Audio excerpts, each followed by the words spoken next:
For the next section, every year we invite two people who are dealing with somebody who has a dementia, and we ask them to share their experience. This year, our first speaker is Cindy Perez, who's going to tell us about her experience and her family's experience with their mother.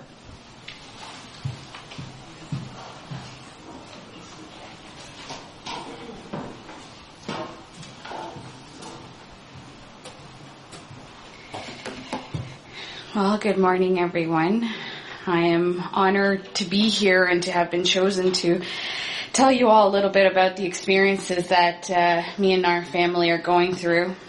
I've been training for public speaking since I was 10, and I still get nervous, so please bear with me. So, just to let you all know, my mother is 56 years old. And she has advanced early onset Alzheimer's. So it's, going back and thinking 6 years ago when she was still 50, she was still driving. She was still able to cook for our family. She really always kind of was that glue that held us all together. And she was still able to participate in activities or at our place of worship. Today, my family and I are living with a mother who is suffering the devastating effects of Alzheimer's disease. She's no longer able to care for herself. I can't remember the last meal that she cooked for us. I only know that now she can't hold her fork. Now she eats with her hand. To think about the last time that she got up and spoke in front of a public audience, I can't remember that. But I do enjoy seeing her dance. No matter where she is, if she hears a Michael Jackson song coming on, oh, you should see her. She just starts tapping away, starts dancing. Her and my father have danced in the middle of a mall before because they just thought the music was so great. So music has been a very therapeutic part of caring for her, and she really reacts to it. It's been a little bit of an expensive one for us because just the other week she dipped her brand new iPod Shuffle in coffee because she thought it was a biscuit. So we're dealing with that too. But she really, really loves music. Our family has had to endure many hardships with her illness, but the one thing that we did find was that the only way to get through it was sticking together. And, many people don't think that Alzheimer's disease can happen at such an early age. She started with certain symptoms in her very late 40s, 47. She was driving school buses after she had been a cook for so many years. She was a seamstress. She made every single piece of clothing that I had. Every beautiful dress that I had in my closet was handmade by her, designed by her. And now to see where she's at is very tough. For my father, you don't marry someone at the age of 20 and think that in your 50s, once all your kids are moved out, that you're going to be spending every single day and every single night caring for the love of your life. So seeing our father struggle with my mom's disease hasn't been easy for myself or my brothers. He's losing his best friend, his lover, his sweetheart, the girl that he fell in love with when he was in his late teens. He has shared a life with her for over 30 years, and now to see him go through this is, it's heartbreaking. Alzheimer's, it's such a selfish disease because it doesn't just affect the person that is suffering, but everybody around them suffers the consequences. For myself, Alzheimer's disease has meant losing time with my mom, time that now that all the rebellious and teenage years have gone by, I'll never get to experience what it's like having a mother. I now just live with a shadow of who she was. Within the last 3 years, both my brothers were fortunate enough to find beautiful women to marry.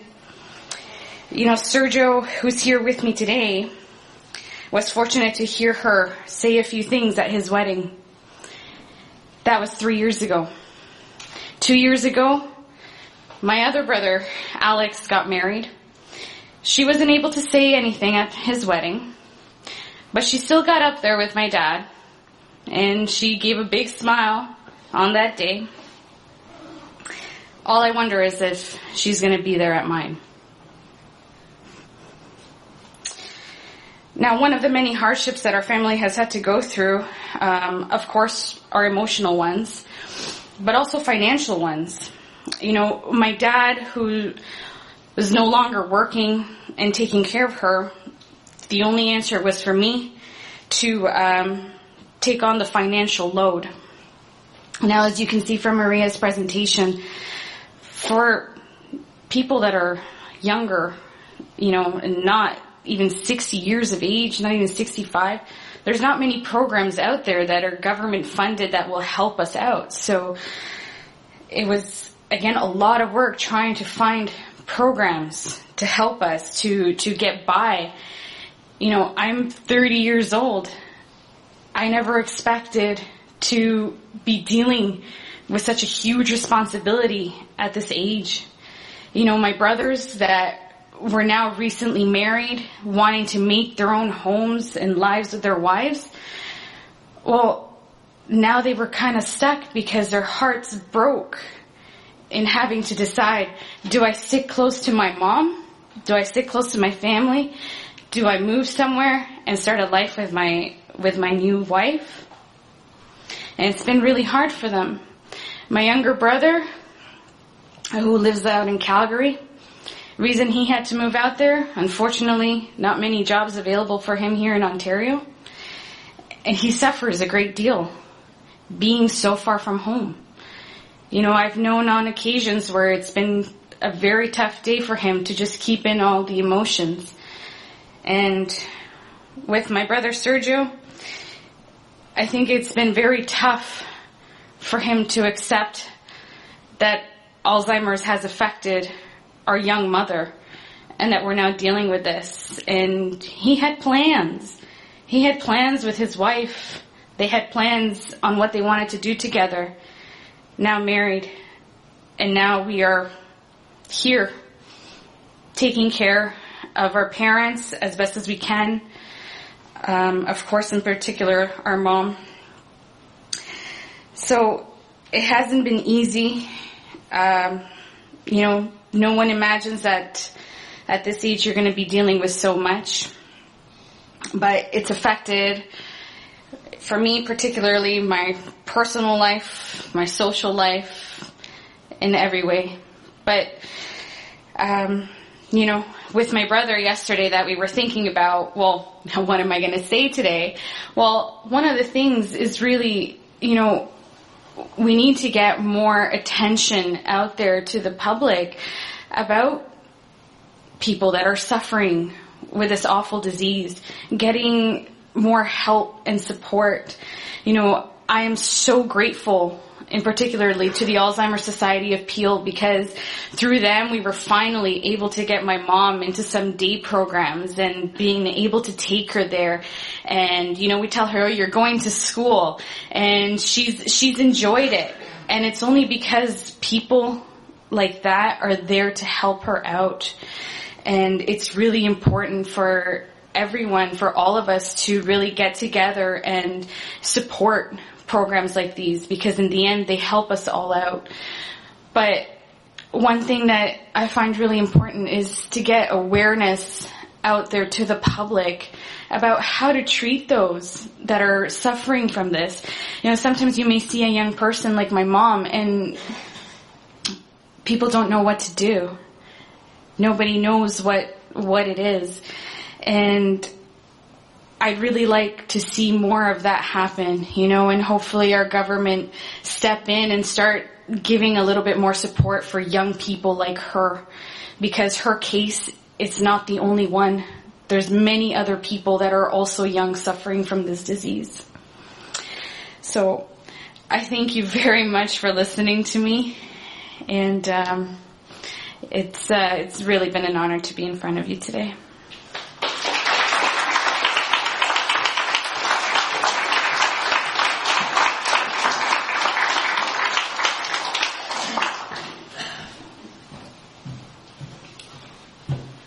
And now I'm going to introduce Helen Grant, who is going to talk to us as a care partner, caregiver to her spouse. Good morning. So this is my backup. I didn't think I was going to need it, but my daughter that lives in Brazil just texted me and she said, "Mom, just cry a bunch of the first to get it over with." But then, I live in Guelph with my husband, Paul, and he's 75 next week. And I know that they're, after a story like Cindy's, and she's so great, and you can tell she's been public speaking for 20 years. I haven't. With her story, which is so devastating, and also I know a lot of you here have loved ones that have got extreme dementia. But there are many, many faces of dementia. And we've all got different experiences. Not only do we have different experiences, each and every one of us have different personalities. So we deal with things differently. We've got a different progression of the dementia. And our loved one who has dementia has also got a different personalities. So there's just no one way of dealing with it. But we do all have one thing in common, is that we're experiencing a lot of sadness in our lives. And that's one of the things that we have to learn to cope with. And I know that one of the speakers today mentioned about looking after yourself, and that is really important. My husband's got primary progressive aphasia, so it's a lot different than Alzheimer's or other dementias.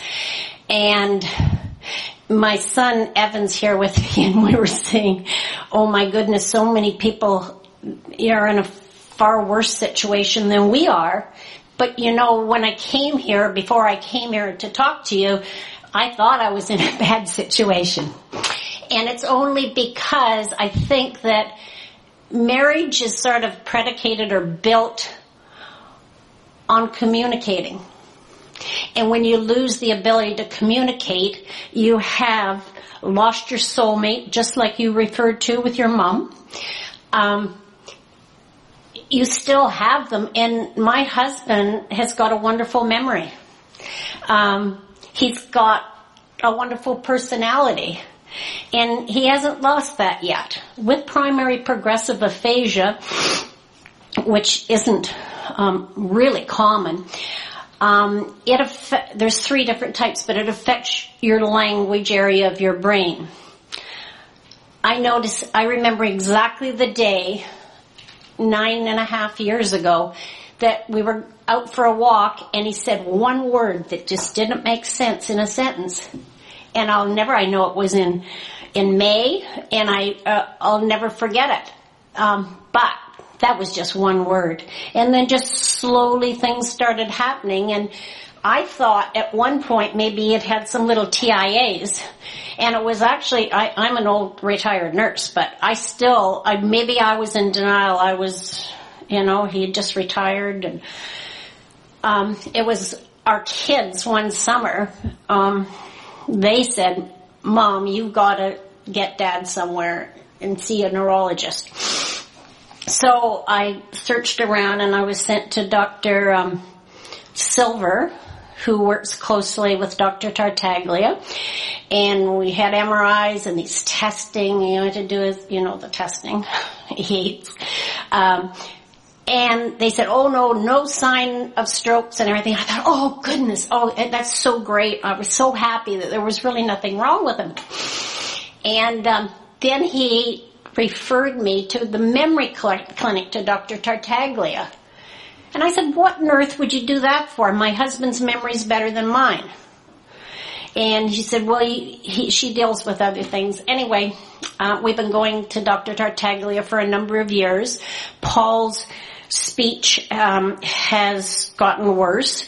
In PPA, in his type of PPA, it's first words out that get difficult. And now, I can't have any conversation with him at all. But he's a wonderful person with a wonderful positive personality, and that makes it a lot easier for me.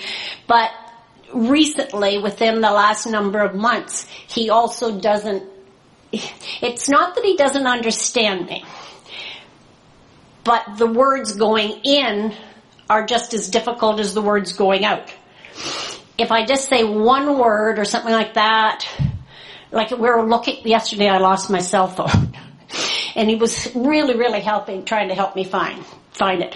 But instead of saying, can you go downstairs and look on the desk, I'd say, desk, downstairs. Sometimes I write things out. But yet cognitively, and I think my son would agree, cognitively he understands so much. In June, he read the Book of Negroes and really loved that. So he said, sure, it takes a long, long time for him to read, but he's reading all the time. When I see him online, he reads online, and he reads two things. These magazines, like financial things he's interested in, because he's really scared, because he knows I have to take care of, learn all these things I haven't done in 47 years. So he's doing that, and then he's reading about dementia. And he has been very proactive. One of the speakers mentioned how important exercise is. He does exercising every morning on his own. He does Tai Chi, Qi Kong. He eats very well. He does all these things. Well, the average lifespan with PPA is 6 to 7 years. He's not going to be the average, which I'm happy about, but I really I grieve that I don't have the life or retirement I thought I was going to have. So we can't communicate very well, but I want to just talk to you first about a few of the emotions that I went through, because some of you may have shared the same emotions and feelings and that sort of thing. And when someone shares with me something that I feel, I think, oh, thank goodness they feel that way too. But, at first I just wanted to wake up from a dream. I didn't think it was happening. But then I've gone through a lot of things, include extreme fatigue because I can't sleep well. Embarrassment at the first. I don't get embarrassed anymore, but at first when things just started faltering at first, I felt kind of embarrassed, and I wanted to answer for him. I wanted to cover up and all those things. Well, of course, I'm beyond that now. Fortunately, we've got some very good friends, and I've got a wonderful family. The kids, I'm going to start crying again. The kids have been amazing. I've got a wonderful, wonderful family. But they're not living with them 24/7, but they take them on trips, and they do all sorts of things. So I'm so appreciative of that. But I want to talk about one thing that I do that you may or may not have experienced, but I've heard people talk about it, is just getting angry or exasperated or impatient. There's a huge divide between intellect and how you intellectually know about something. We know that our loved ones, it's not their fault at all. It just happened to them. Like, I know that intellectually, but emotionally sometimes I get short-tempered, I get exasperated and impatient, and I feel really, really guilty about that. And I was talking to someone on Monday with, I had coffee in Guelph, and her husband's been diagnosed with Alzheimer's, and we met a couple years ago at a hospital. Anyway, she says, you know something? My kids are angry at me. They get cross at me. And I said, why?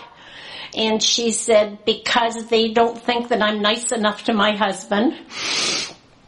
and I'm impatient and whatever. And I said, well, Audrey, I know my kids feel that way too sometimes. And it's because they love their father so much. They know what a wonderful, caring man he's been. And I know that too. But I just wanted to tell you about that guilt, because I think that there's probably some other people in this room feel guilty when they're a little short-tempered with the person they love, because the person can't answer them or does something that just irritates you for no reason intellectually. Anyway, I just thought I should mention that, because I know that I still have got a very, very good life. I've been blessed with a wonderful, wonderful husband that's positive. And when Dr. Tartaglia diagnosed him, and we could still talk then, he said, I would say, you must feel so upset, Paul. You must feel so sad. Because I knew I was feeling really, really, really sad. He said, no. He said, I've had a wonderful life. I've had a wonderful career. I've got a wonderful family. And I've got good physical health. I am not going to spend the remaining part of my life regretting this or making my life miserable. And to this day, he's been like that. And I'll tell you, he has been put in so many frustrating positions and situations. And I mean, he's just someone that I'm so, so proud of. Anyway, I don't want to sound too sad about this, so I want to talk to you a bit about what I think helps. I'm sorry, I think there's a lot of Kleenex going up to people's eyes. I didn't come up here to make everybody cry, but I wanted to share what was in my heart.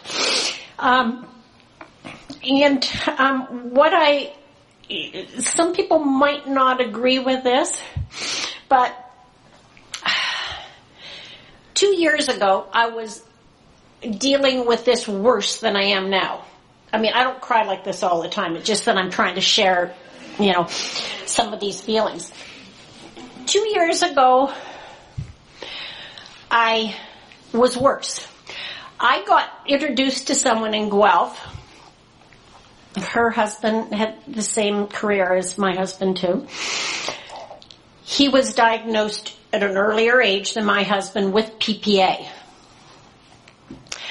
So someone put us together, and we've gotten together a few times, and I thought this would be really great. Her husband has tried to commit suicide. Her husband has been in one home after another after another. His PPA progressed faster than Paul's did. He doesn't say any words and hasn't for a couple of years, and she goes visits him daily, and he just shuffles, wears a diaper, and doesn't swallow his food, can't swallow his food. So you can imagine, when I know that he's got the same disorder as my Paul, that it sometimes makes me feel worse being with her, but I know she enjoys it. But she told me something once when we first got together, and one of the slides suggested this today too, is about the anxiety at the first stages. She said the first part of this type of dementia was the most difficult. Once that her husband was extremely advanced, she was resigned and accepting. But I know, listening today, all the complications with advanced dementia, I can't imagine it being that easy. But he doesn't live at home. He's in a home. So anyway, what I started doing is, instead of, I was thinking all the time, oh my gosh, Paul's going to be like this. Paul, this is going to happen. This is going to happen. I got more depressed thinking about it. I had my kids say, would say, oh, you should just go talk to a therapist and that sort of thing. I did one day, and that was it. All she did was agree that I should feel badly. So it didn't help. Anyway, but what I started doing is living for now. I know these little people come into my head and, this voice that I know the future's not going to be rosy. But I'm trying not to go there. I'm trying to live from day to day and enjoy Paul. I still get exasperated. I still get impatient. But I'm accepting it the way it is now. I think it's really important to have friends or family around. Our social life is probably, pretty bad because I avoid going places now or going on trips or holidays where we used to be so social and meet other people and, and that we don't do that. But we've got a few really good friends that we can get together with, and Paul will go talking away, and I don't know if he thinks that they understand him or he must, but they'll catch a word or here or there. Had a friend came all the way up the States and spent 4 days with us, and he was fine walking in silence. But that friends and family are really important. One of the big pluses is my Paul really, really likes Dr. Tartaglia.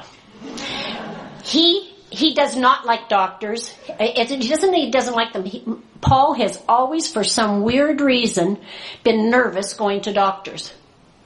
Really nervous. But he doesn't feel that way with Dr. T.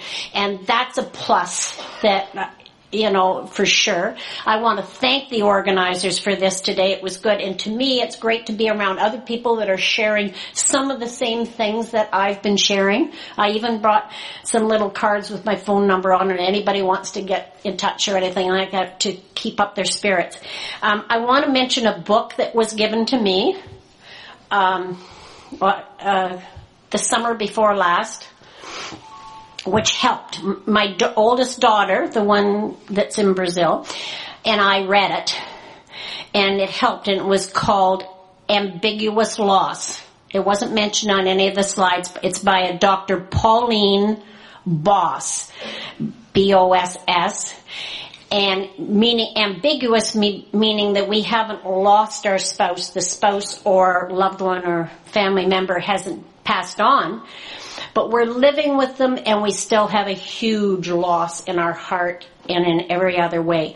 It's good, and there was 2 chapters in particular. Part of it didn't pertain to my situation, but 2 chapters were very, very good, but one of them was living with good enough. And I know that I'm living with even more than just good enough, but I know the future is going to change that, but I'm going to try to keep that in mind that it could be worse. The other positive thing, I just picked this up outside, and my son and I thought it might be interesting. It's tele-mindfulness-based cognitive therapy. For support, if you don't have support, feeling better and mindful of your situation in life, and it looks like you enroll in it. If you take yoga or mindfulness somewhere else, you can't enroll, but you enroll for 8 weeks online. And I'm going to do that because I know I need help to deal with all the sadness I feel, and I'm sure that will help. But anyway, all of us, regardless of the type of dementia we're touched with, are embarking on or are part of a very uncertain journey. We know that. But I wish you all, as much strength and love and health and support as you might have with the people around you. And if you don't have that support, I hope that you can find that support somewhere. Thank you very much. Bye-bye.